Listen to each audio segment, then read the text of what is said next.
Gyuyoung lies beside him. She says she's tired, but he doesn't stop, and he calls her name. He asks if they're just friends. She hesitates, and he asks again. She first meets Ikseon when she's 18, during late summer. It's a strange age where people act confident but feel lost inside, stuck between big dreams and the limits of everyday life. Ikseon transfers to their school out of nowhere, looking like someone from a different world. He's well-dressed, quiet, and clearly comes from money. People mistake his silence for charm. Normally, someone with his background wouldn't end up in a rural town like this, so his sudden appearance becomes the highlight of everyone's gossip.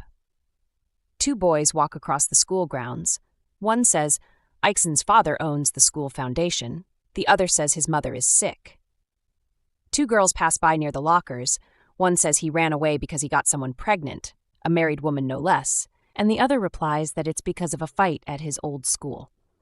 The only things people agree on are that he's rich and smart. That's all it takes. Everyone starts to admire him and tries to get close. He becomes popular without even trying, the complete opposite of Gyuyoung. She hears someone whisper her nickname, Cosmos. It's the name of a small cushion shop hidden in an alley, and in this town, nothing stays hidden. Everyone knows who her mother is and what she does for work. Her mother tells her not to live the same way. Gyuyoung nods and silently promises to be different. She tells herself that if she studies hard enough, she can leave this place behind. She believes that going to a good university and getting a steady job will finally give her a life she can be proud of. It doesn't have to be fancy, just hers. Her tutor hands her a book. She thanks him, and he says he's the one who's thankful for a student like her. He tells her to keep working hard for the college exams and holds her hand. She leaves the classroom feeling uneasy, thinking if she had money, she wouldn't have to go through moments like this. Right then, she sees Ikseon walking past. Gyuyoung thinks to herself that at some point their eyes started meeting too often, to the point that it's getting uncomfortable. And there's a strange feeling building inside her that she's never felt before and can't explain. She counts 1, 2, 3 in her head, trying to stay calm. She remembers hearing that Ikseon's watch costs hundreds of thousands of dollars and that he got it from his dad.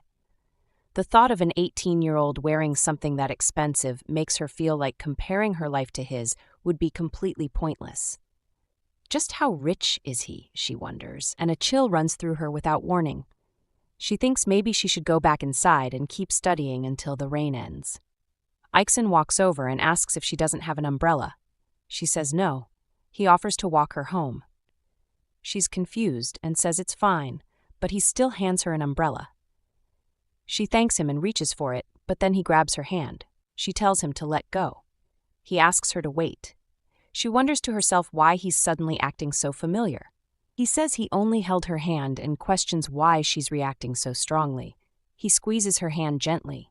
She pulls back and asks if he's okay. He says he's not. Then he asks if she's still not going to take the umbrella. Instead of answering, she turns and runs. As she rushes away, she thinks to herself that he definitely isn't okay. Behind her, Ikseon stands still and smiles to himself. From that day on, she notices his eyes on her more often, stronger than before and harder to ignore. In those moments, she can feel his warm hands again, and it makes her heart flutter in a way she doesn't understand. Whenever those unreadable eyes meet hers, there's a strange, quiet feeling that's not quite fear, but not comfort either. Something more like a quietly growing, sinister feeling. Gyuyoung thinks it's a meaningless memory, but she keeps obsessing over it and can't control herself. Her mother comes in and asks if she's asleep. Gyuyoung replies slowly. Her mom apologizes and says she didn't wake her up, did she? Gyuyoung tells her she promised not to drink so much. Her mom says she didn't have a choice. An old regular came by today. She stretches out some money to her and says she's been studying hard lately, so she should get herself snacks, buy more study guides, and maybe take some online classes. Gyuyoung stares at her. Her mom tells her to keep going, calls her smart, and wonders how she got lucky enough to have such a beautiful daughter, then falls asleep mid-sentence. Gyuyoung looks at the money and thinks she doesn't know where it came from. $30 won't pay for online classes. She doesn't know if her mom is pretending not to know or really doesn't understand. She quietly tells her goodnight. She walks out of the room and into the street. She tells herself she'll live differently. She won't make money smiling at gross men. She remembers her mom asking what she meant by getting a part-time job. Her mom had said she should focus on school, that she already feels bad enough not being able to send her to private school like other kids, so she shouldn't even think about working. Gyuyoung couldn't describe how she felt about her mom in one word. She hated her weakness, but loved her innocence. She knows she's a burden, living off her mother and chasing dreams like a parasite, but once she's out of this, she'll make it up to her. She keeps walking and runs into Ikseon on the street. She asks him why he's there, and he says he's on his morning run and it's nice seeing her. She asks if he's following her. He says it's early and he thought it might be dangerous for her to be out alone. She says she's fine and he should mind his own business. He says he is, and when she asks what business, he says bothering her is his business. He asks if she hasn't figured out that he likes her. It's the first time a boy has said something like that to her, and she says she hasn't noticed. He says she doesn't have to pay attention to him, but she asks how she's supposed to ignore what he just said.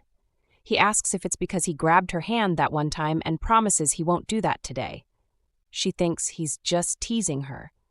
She tells him messing with her won't be fun and that he should leave her alone. He asks if that's really what she thinks he's doing. She says goodbye and starts to walk away. He calls her name and says she doesn't really know him because she's never asked him anything. She wonders what she's even supposed to ask. Why is he bothering her? Why does he look at her that way? Why did he hold her hand like that? Why does he want her? He adds one more thing. He says Cosmos doesn't suit her. That surprises her. At that moment, it feels like thousands of needles are stabbing her skin. Of course, he already knows her nickname. How humiliating. She tells him to get lost, but he just smiles and says he'll see her at school. She's already decided she wants nothing to do with him. No matter how much he tries to provoke her, she'll ignore him completely from now on. Just like that, the little blip in her routine starts fading, and things begin returning to normal. In class, a girl tells him he got first place in the whole school, and he says it was just luck. Meanwhile, she looks at her own result and thinks if she had the same chance as he did, she could do it too. Later, outside, she sits under the shade when he walks up to her and asks if she wants tutoring. She doesn't understand, so he explains that elite tutors visit his house every week. Although he usually learns alone, he thinks group sessions might be more helpful. Once again, he does something she doesn't expect. She asks if she looks like someone who can afford that kind of thing. He says she doesn't need to pay because it's for him anyway. She stares at him and asks what he's plotting. He says he's not plotting anything, and if she's not interested, he'll ask someone else. She thinks to herself that she used to look down on girls who chased after him, but maybe, if he had offered her the same chance and reasons, she might have done the same. Then he asks when she'll give him an answer, and from the look on his face, it's clear he already knows what she'll say. She realizes she'll regret it if she turns this down. And even if there's a cost later, she doesn't want to lose this rare opportunity. She ends up going to his house, where, aside from caretakers checking in from time to time, he lives alone in a massive, luxurious mansion. The tutor sessions are actually more useful than she imagined. Unlike what she expected, he doesn't act strange or shady anymore, but sometimes when she catches him looking at her with a gaze she can't read, she tries her best not to react. In the beginning, she leaves his house the moment tutoring ends, but soon she starts staying for dinner and studying deep into the night in his giant study room. After that, she even starts going to school with him. After the one teacher who helped her leaves the school, she needs his help more than ever, so it's not surprising that she starts opening up to him little by little. One day, in his study, she asks why he transferred all the way here. This place is in the middle of nowhere. If it were her, she would have refused. He says it's for recovery. She asks if he's sick. He says he's not sure, but his parents think he is. Then he asks why she's suddenly curious about him. She thinks that even though he acts like he'd tell her everything, she's too afraid to go digging into his secrets. She already has enough burdens of her own and doesn't have time to feel sorry for someone else.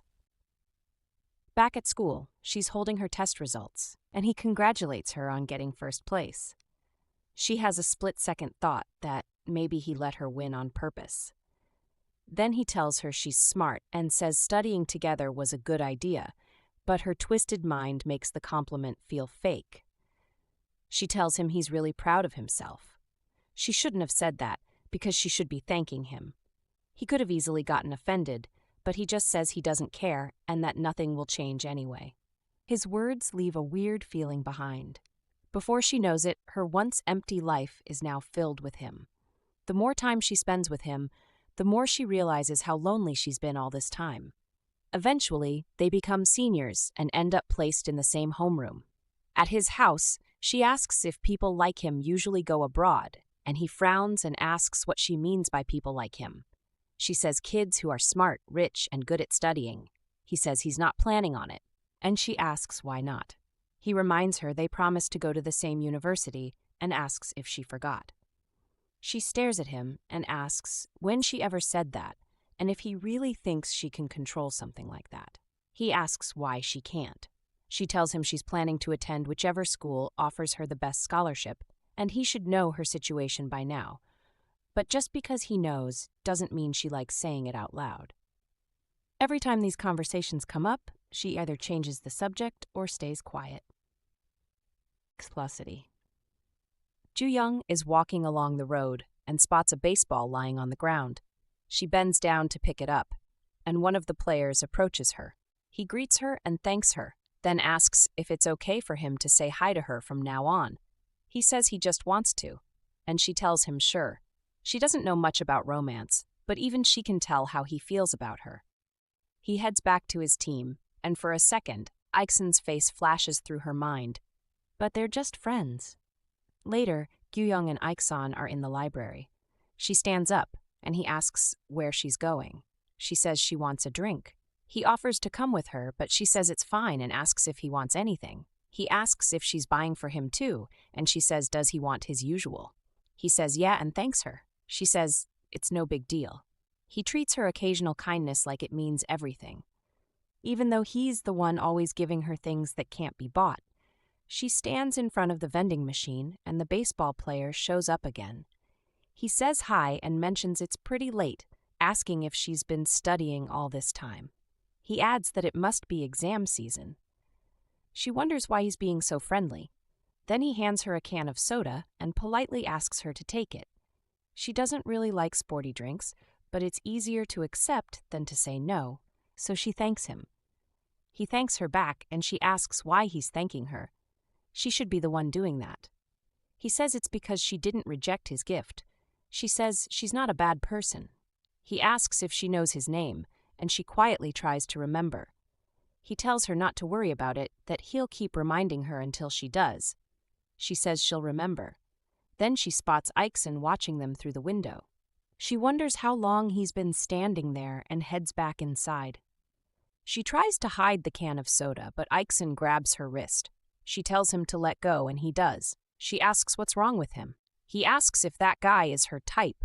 She stares at him, confused, and tells him it's not what he thinks, but even if it was, it's not his business.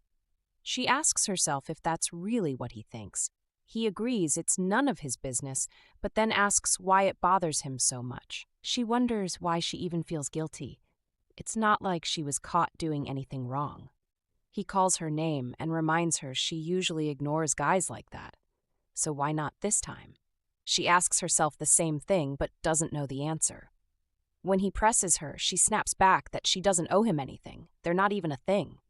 She feels betrayed by his question, like he suddenly has some right over her, when he's never made anything clear before. And he says he knows they're not anything. He understands it in his head, but he still doesn't like it. Then he asks if he's just being weird, and if so, why does she look so guilty? She tries to act like she doesn't know what he means, and he suddenly asks if she likes the baseball player. She shakes her head.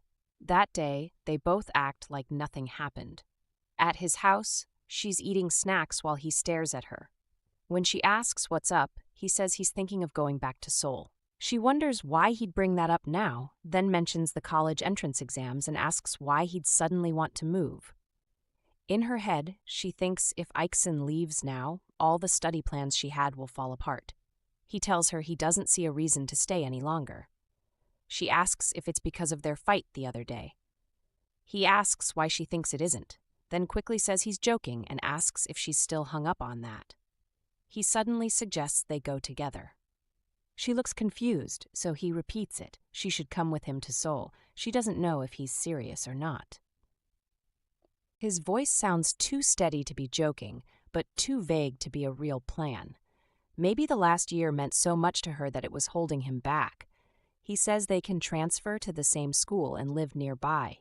She tells him he's not making sense. How is she supposed to go to Seoul just like that? He asks why she thinks she can't. She's been following him this whole time anyway. She's been avoiding this question for a long time, but now she knows she has to ask. After thinking about it over and over again, she comes to a careful guess. She asks if he has feelings for her. She knows asking might change everything, but she's ready to risk it. He says yes, but adds that she doesn't care about stuff like that and asks if someone said something to her. She doesn't know what she expected, but whatever it was, it's not this. She suddenly feels lonely, like something warm in her chest just went cold. She always knew there was nothing between them, but maybe deep down, she hoped there might be. Now, looking at how calm and logical he is, her small hope disappears without a trace.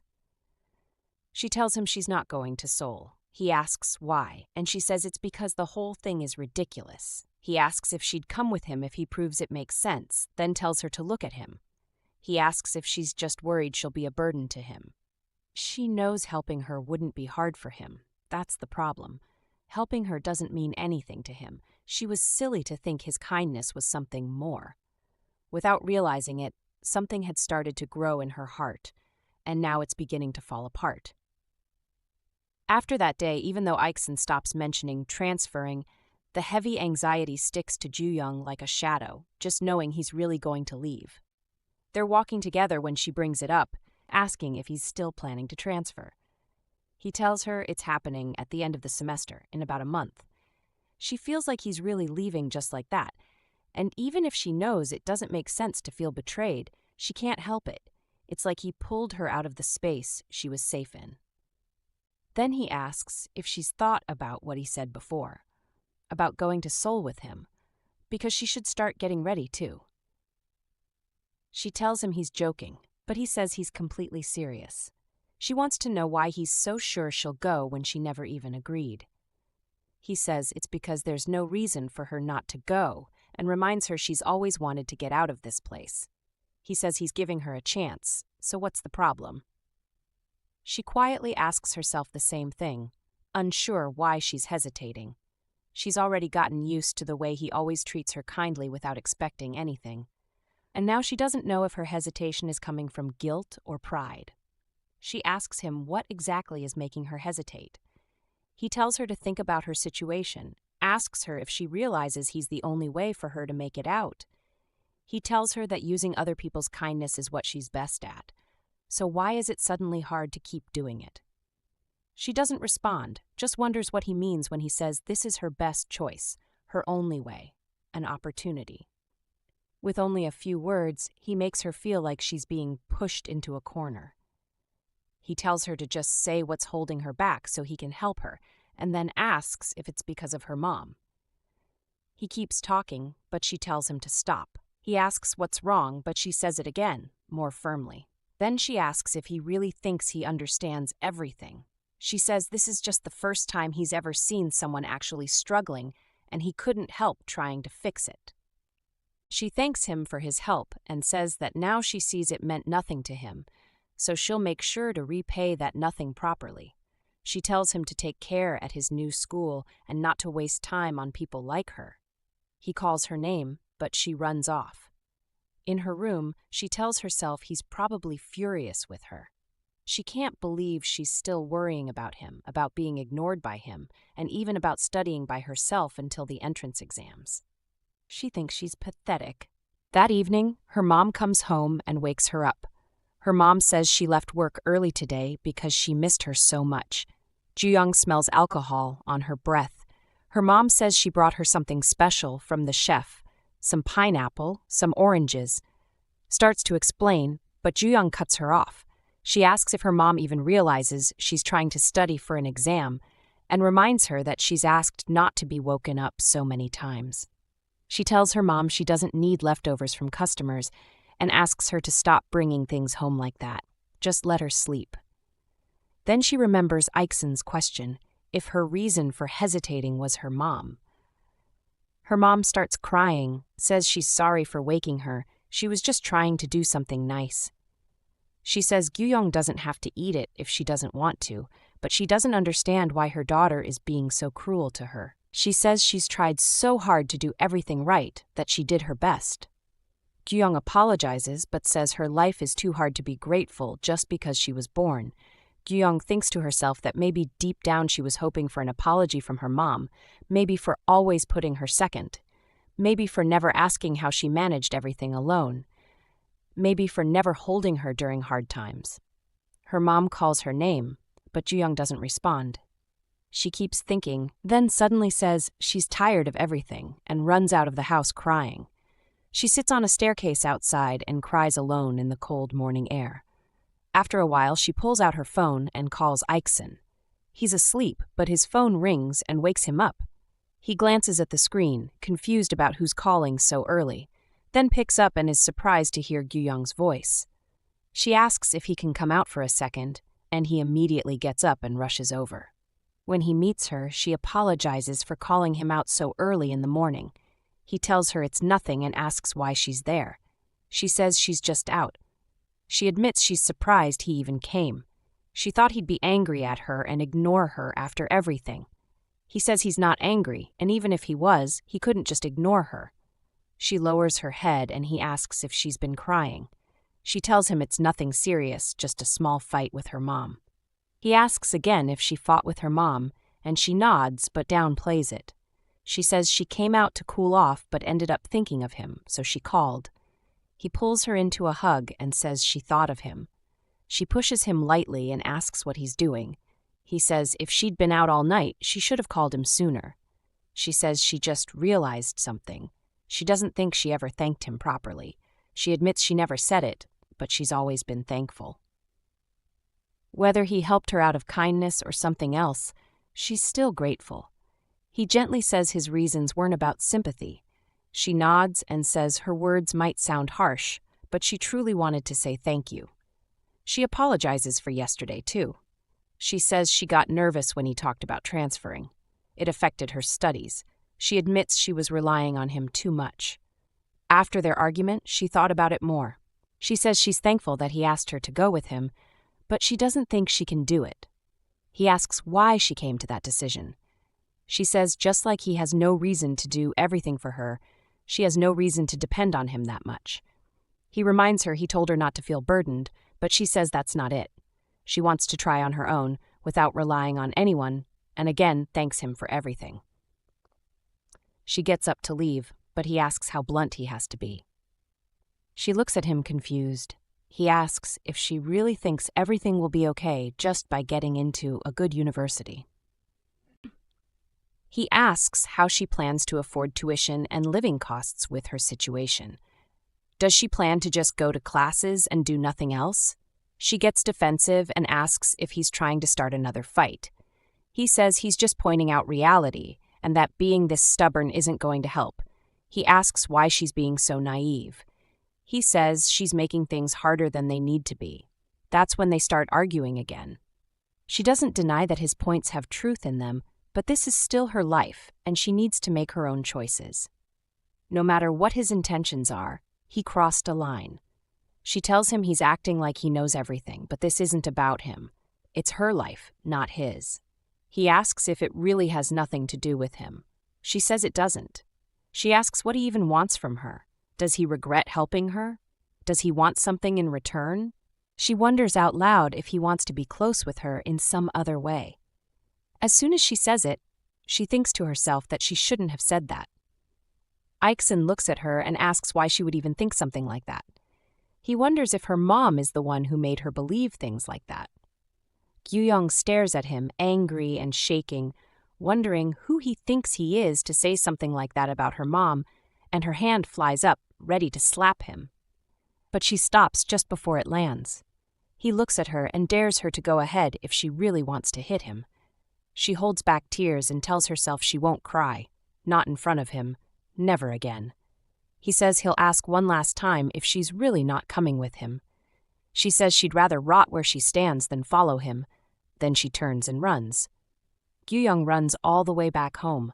When she walks in, she sees her mom sleeping on the floor, empty bottles scattered around her.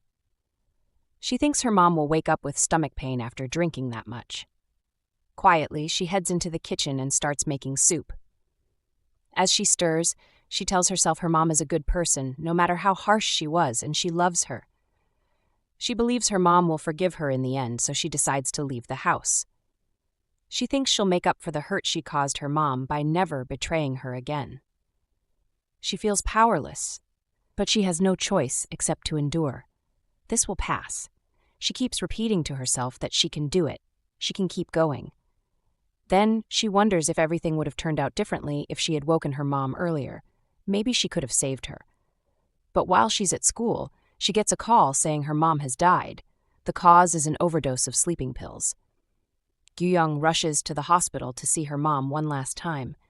Then she returns home, confused, asking herself when her mom even started carrying sleeping pills in her purse. She has no idea, but she knows one thing. If they hadn't argued the night before, maybe her mom wouldn't have taken more. During the wake, one of her sisters hugs her while crying, saying how sad it is for Youngshin to be gone, and how could she leave her daughter like this. Just then, two men walk into the room. One of them says he's the owner of the bar Youngshin worked at, and though he's sorry to bring it up at a time like this, he says there's some unfinished business. Gyuyoung asks what he means, and he tells her mom borrowed money and asked for early pay. Gyuyoung asks how much it was, and he says she took $10,000, but with interest, she owes $26,000. Gyuyoung is shocked. He jokes that her face turned pale like she saw a ghost, but says not to worry, he's not about to take her kidney. He tells her he knows exams are coming up, so she can just send $1,500 every month to the account he gives her. Since what happened to Ikseon was so tragic, he won't add more interest. Gyuyoung asks how she's supposed to do that, and he asks if she wants to drop out and come work with him. The other man says it might be a good idea. She says no, she'll pay it back. Just then, Ikseon walks in. The man says she made a good choice starting work early. It'll teach her how important money is, but warns her not to try anything funny or he won't be this nice again, even if she's Youngson's daughter. The other man tells Gyuyoung it must be hard, but she should take care of herself and reach out if it gets too much. They'll help her find work. Her mom's old boss notices Ikseon and asks if he's her boyfriend as they walk out together. Gyuyoung sees him and wonders how long he's been standing there, how much he heard, if he thinks she got what she deserved after bluffing she'd rather stay than go with him. He kneels in front of her mother's picture, then stands. Ikseon asks if she's eaten. She says no. He tells her it's not safe to keep going without food. He understands she has no appetite, but they should eat something. He tries to feed her. She says she's fine. He insists just one bite, and she takes it.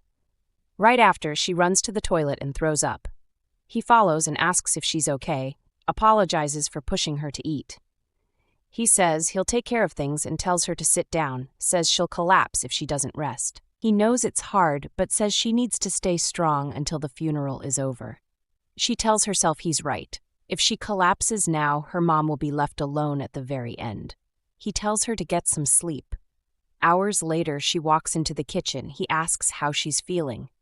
She says time has passed and tells him he should go. He says he'll leave after the funeral, asks if she really thinks he'd leave her there alone.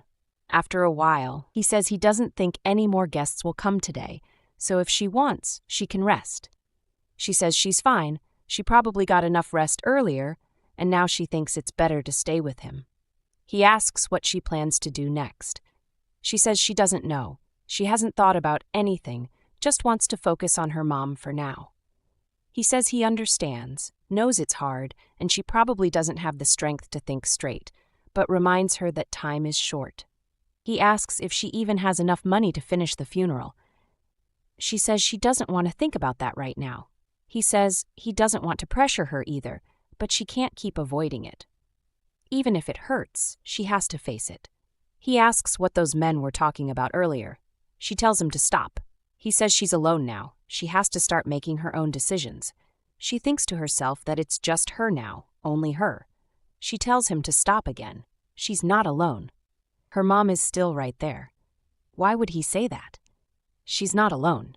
She doesn't want to cry because she blames herself for what happened to her mom. She feels like she doesn't deserve to cry at all.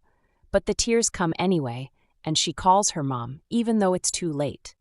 Gyuyoung thinks her mom would have lived a happier life if she'd never been born. Ikseon tells her to calm down, and she snaps, asking who he thinks he is to tell her anything. Then she hits him out of frustration. She asks why he keeps doing this to her, but instead of answering, he hugs her and says she caught his attention, which doesn't make sense to her because her question didn't make sense either. She asks if everything is her fault, and he tells her it's not her fault that her mom passed away. She says she never even got to say sorry, that her last words were cruel, and now she's gone. Ikseon tells her that's not the reason, and asks if her mom was really the kind of person who'd leave because of a few words. He reminds her she knows her mother better than anyone, and if her mom were really like that, she wouldn't feel this guilty.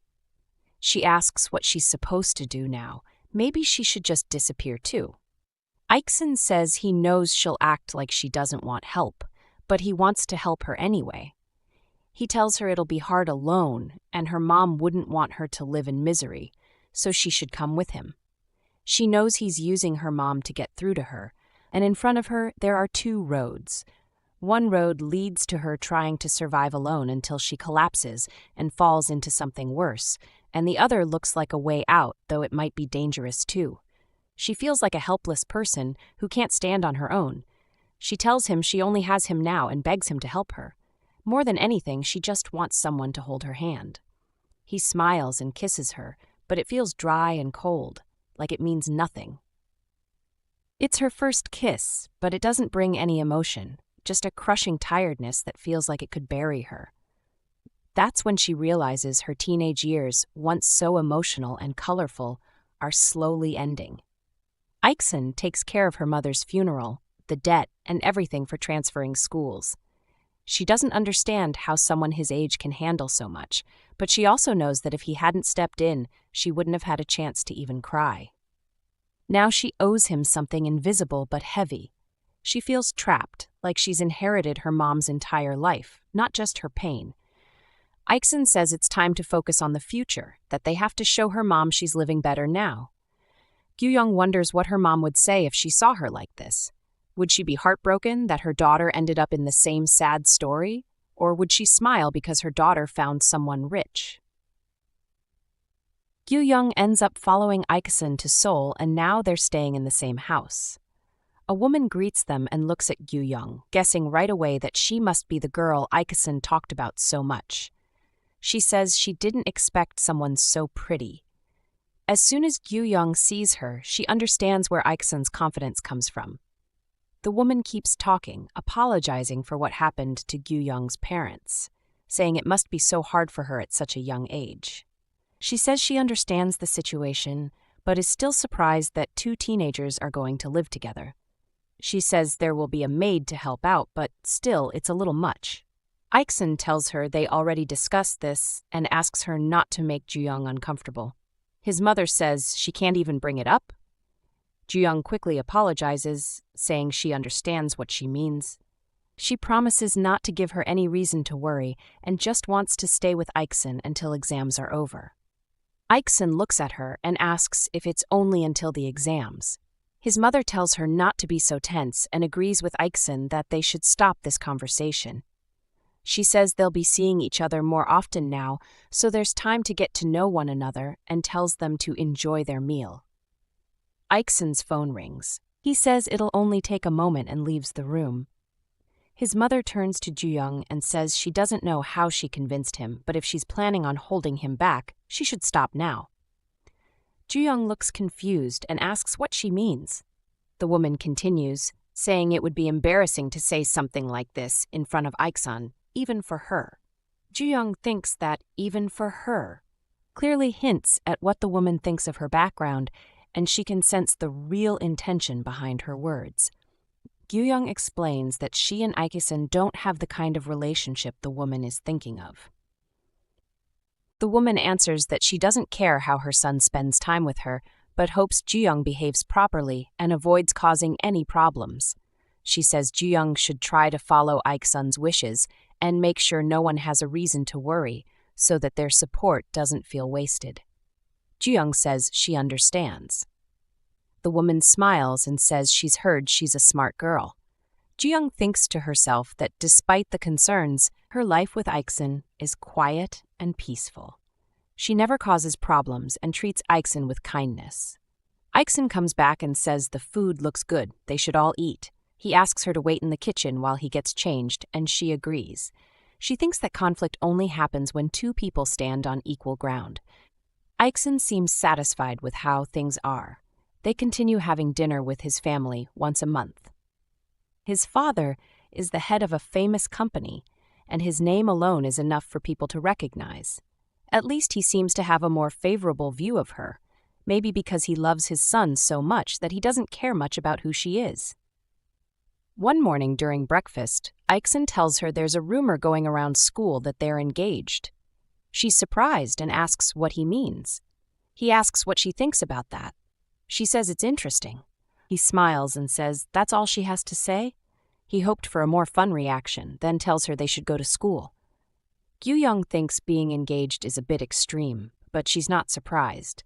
After all, they transferred into the same class on the same day and are always together unless something special comes up.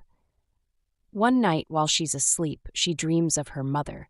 In the dream, her mother is crying and saying it's been so long since they last talked. She's feeling lonely. Gyuyoung wakes up.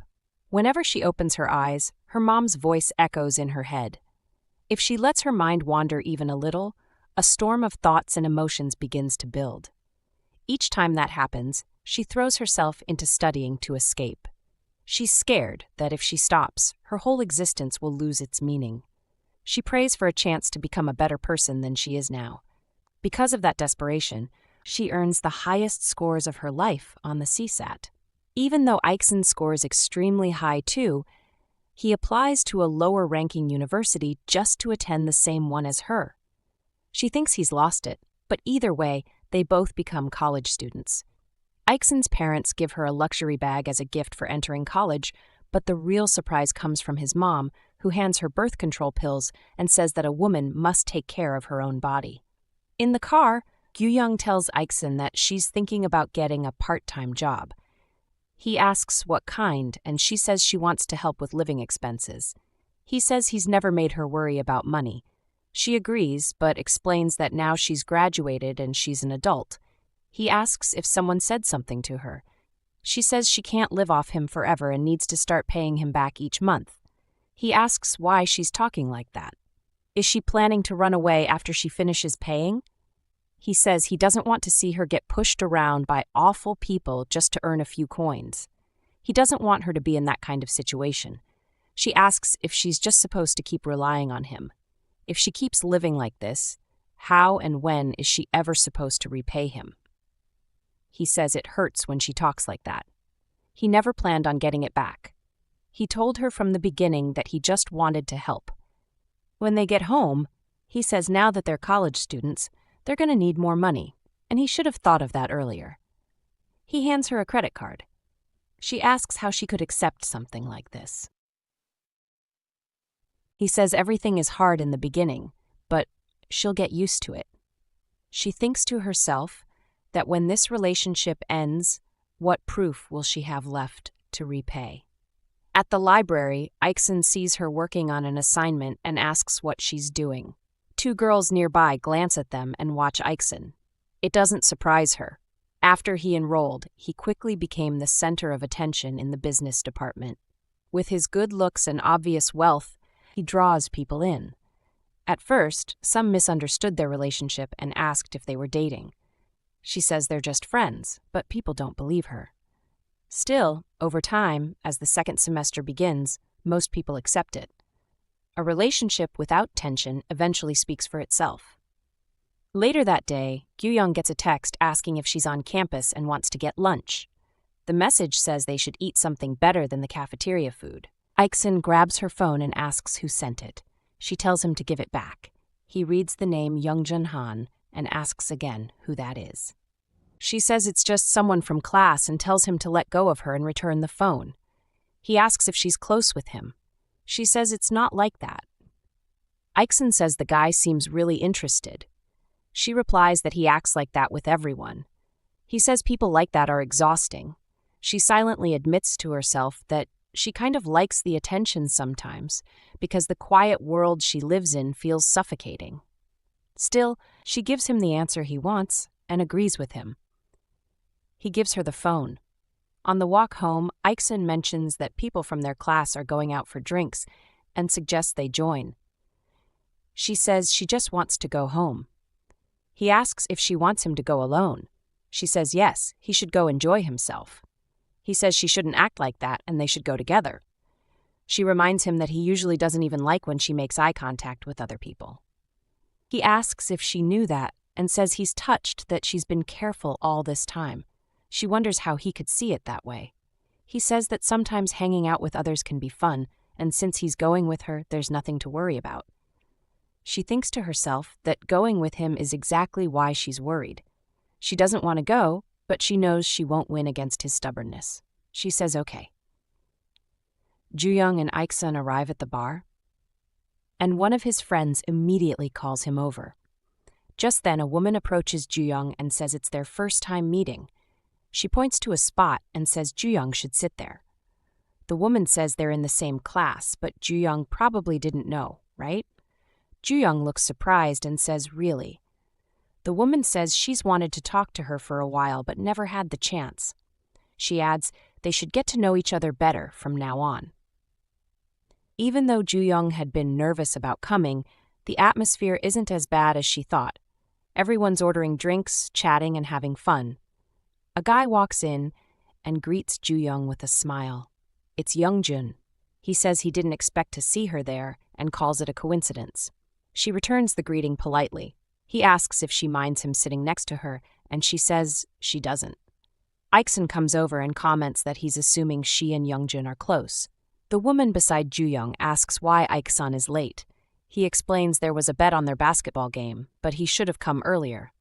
Youngjun says he's thinking of ordering food and asks what Gyuyoung already had. She says fried chicken and some other things. He asks if she wants to order more, maybe fruits or nuts, but she tells him to order whatever he wants. Ikseon notices something and asks Gyuyoung if she's uncomfortable. She looks at him and asks what he means. He says she's making a face like she feels guilty. She denies it and asks why she would feel guilty. The woman beside her suddenly says they should just tell the truth. Are they dating? Gyuyoung says that's not it. Ikseon asks if it really looks like they are. Some of them say they knew it, pointing out how Ikseon always seems to care a lot about her and how she only hangs out with him. There's an awkward moment between Youngjun, Ikseon, and Gyuyoung. Ikseon tries to laugh it off and says it's just a joke. They both keep saying they're not dating, but the woman insists she doesn't believe them. She says, no matter how she looks at it, they definitely seem like a couple. Ikseon jokes again and says maybe it's because they live together. Everyone reacts in shock and asks if that's true. Ikseon explains that his parents thought it'd be better to live closer to school to focus on studying, and they agreed. One of the people asks if his parents actually allowed that. She can't believe it. She says it's a culture shock. Then she asks why they kept saying they weren't dating all this time. If their parents gave permission, are they thinking of getting married too? Gyuyoung stands up suddenly and says she has to go. Ikseon calls her name and tells her she can't just leave like that. She turns around and asks how he could do this. She says this was his plan from the beginning. He knew Youngjun was coming, and he said all that in front of everyone on purpose just to make fun of her. He looks confused and asks what she's talking about. He says he had no choice and was only helping her because she's always too nice and feels bad when a guy bothers her. He says he didn't do anything wrong and asks why she's so upset.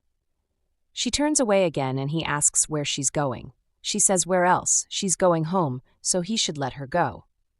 He offers to go with her, but she says she doesn't want to see his face right now, so please just let her go. He asks again what's making her angry. Is it him or Youngjun? For a second, she's tempted to say Youngjun just to see Ikseon get mad. But Youngjun didn't actually do anything. She says it's Ikseon who makes her feel so frustrated she can't even talk to him properly. Now that he knows, he should please just let her go. After that day, things between her and Youngjun become awkward. She was never really interested in him, but part of her starts to wonder how someone would take it, knowing the girl he once liked now lives with another guy. It's not just Youngjun she becomes awkward with. She pushes everyone away even more and shuts herself off. She sees Ikseon joking around with another girl. Ikseon notices her and says she's there. She nods. The girl says hello to Gyuyoung and mentions they went to the same high school, asking if she remembers her. Gyuyoung says no. The girl says she figured as much since they never got a chance to talk until graduation, and this guy always leaves her alone. Isn't he terrible? Gyuyoung asks if she's in that class too. The girl says no. She just saw Ikseon while passing by and came over to punish him for ghosting her. She jokes that she'll hurt him if he does it again. Gyuyoung suddenly stands up. Ikseon asks where they're going. She says she's going to the bathroom. He calls out to her. She turns and asks what. He says never mind. In the bathroom, she asks herself why she feels so horrible. That girl doesn't seem gloomy like her. She glows with energy. She tells herself the reason she can act normal around Ikseon is because they're equals. She never owed him anything. Their relationship was easy because there was no debt between them. But with him, with the male lead, it's different. The bond between them is so fragile it feels like it'll break the second his attention shifts to someone else. Later, he asks if she's not going to the library. She says she just wants to go home. He suggests they go together. She says it's fine, she can go alone. He says okay. At home, she wonders why she feels like this. She thinks maybe she's jealous of that girl, but then says no, that's impossible. She doesn't even like Ikseon, so it can't be jealousy. That night, the male lead comes home and sees her lying on the couch. He asks if she slept there. She asks the time. He says it's 9:30. She starts to leave. He asks if she's mad. She says no. He says she clearly is. She tells him to stop and get out of the way. She tells him to let go. He says she should tell him what's wrong first. She tells him to stop holding her. He asks why she's being so harsh. He says if she's upset, they can talk about it. She knows continuing like this will only make things harder for both of them. She says her hand hurts. He says if something is bothering her, she should just say it. She tells him again to let go. He says he can't apologize if he doesn't even know what he did wrong. She asks who he thinks he is, telling her what to do. She tells him again to let go. She asks who he thinks he is to stop her from doing anything. She asks if it was fun watching her struggle, if it was funny seeing her live so carefully around him just because of money. He asks what she's talking about. She asks why he told people they lived together. She says he humiliated her. She says there was never anything going on with her and Youngjun, so why did he make it look like there was?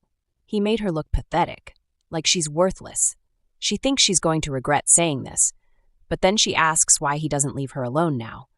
She thinks to herself that the feelings she tried to hide slipped out before she could stop them. He looks at her and asks if she was upset. She's confused, and he asks again, was she upset because he didn't pay attention and left her alone? She tells him to let her go. He asks if she wants him to focus only on her. He asks if she's okay. She repeats that he should just let her go. He wonders if she's upset about him talking to others. She's surprised and asks if she really said that. She tells him not to be ridiculous. He asks if she gets jealous easily. She tells him to shut up. He says she was worried he might start liking someone else more. She tells him to keep quiet. He says he thought something like this might happen, but he didn't expect it to actually upset her. He apologizes and says it's her fault for being too cute. She hits him. He laughs and says she's adorable. She tells him to drop dead. He falls over dramatically, and she starts hitting him again. After a while, she asks if she's tired now and if they can stop. He tells her that he really likes her. She says something's wrong with him. He tells her to stop pretending to be calm and quiet, because it doesn't suit her at all. He says he prefers her like this, being honest and wild. It's fun to watch. She asks if he didn't hear her tell him to die. She thinks to herself that even though they haven't done anything romantic before, she's not so innocent that she doesn't recognize what this feeling is. She stands up, but he grabs her hand and pulls her back. She tells him to let go, but he pulls her down toward him. They kiss. She realizes Ikseon's interest in her has everything to do with her staying alive, so the reason she's accepting him now is just to keep him close. It's about keeping things the way they are for a little while longer. She asks him if he's a pervert, and when he looks confused, she reminds him that he wanted something earlier and wonders if that's what he's into. He says he's not, and that he doesn't have any specific preferences like that, but he still wants her. She didn't realize that before. She asks him how long it's been like this, and he says it's been a long time, that he's even had dreams about her, and he asks if she wants to hear the details. He starts touching her again. At that moment, her mind suddenly brings back the memory of her mom's funeral, the same way it did in the past. He's giving her only one choice, and he's sure she'll accept it. His self-centered confidence, almost innocent in how sure it is, makes her feel envy. She envies whatever kind of life would give someone that kind of certainty. He says she chose him, and while that's not completely wrong, she doesn't even know exactly what she chose. She tells him to do what he wants and kisses him again. They're intimate. She is no longer uncomfortable with how tightly he holds her every night, and though she didn't notice it before, she realizes now that she doesn't mind being touched. It has nothing to do with how she feels about Ikseon, at least not that she'll admit, but she thinks she could stay like this with him forever. If she really thinks about it, isn't this how all those Cinderella stories go? The rich man rescues the poor woman, and the woman, overwhelmed by his kindness, gives herself to him.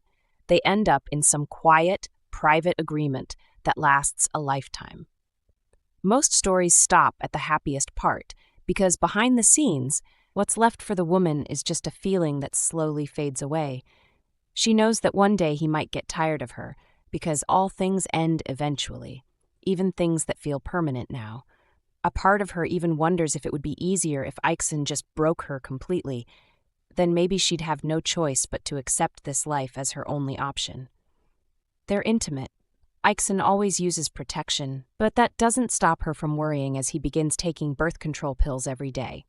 He says he wants to do it one more time, and when she asks if he's serious, he says he guesses they don't have much time left anyway.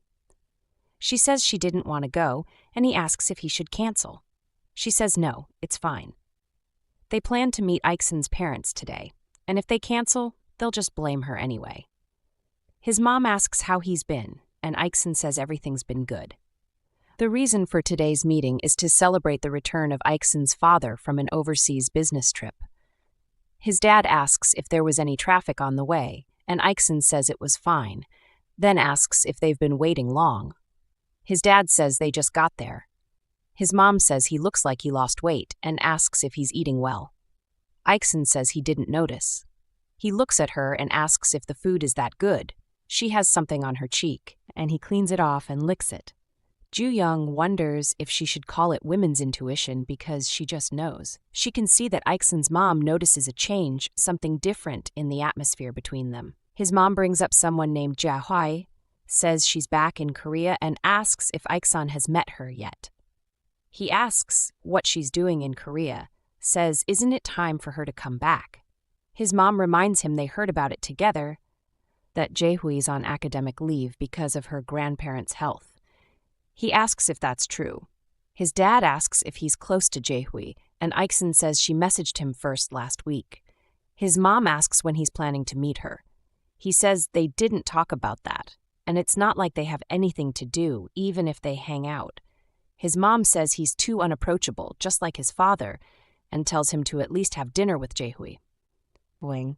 His father agrees and says he should listen to his mother unless he wants her upset. His mom says she shouldn't have to handle these things for him, but he and Jaehui got along so well when they were younger. Ikseon says all right. Through this conversation, Gyuyoung learns a few things about Jaehui Yu. She's been friends with Ikseon for a long time, and after middle school, she moved to England. Now she's back in Korea and planning to stay for a while. Gyuyoung excuses herself to go to the bathroom. She thinks about how she has shiny hair, healthy skin, and a fancy dress she got recently as a gift. So she might look wealthy on the outside, but there are still signs she can't hide. Small things that show she didn't come from that kind of world. Jaehui probably doesn't have those weaknesses. Then Ikseon's mom walks into the bathroom and asks why she's staring off. She tells Gyuyoung that about Jaehui, she's going to marry her son. She says she never mentioned it because she didn't think she had to share all the details of their family, but now she feels it's better Gyuyoung knows.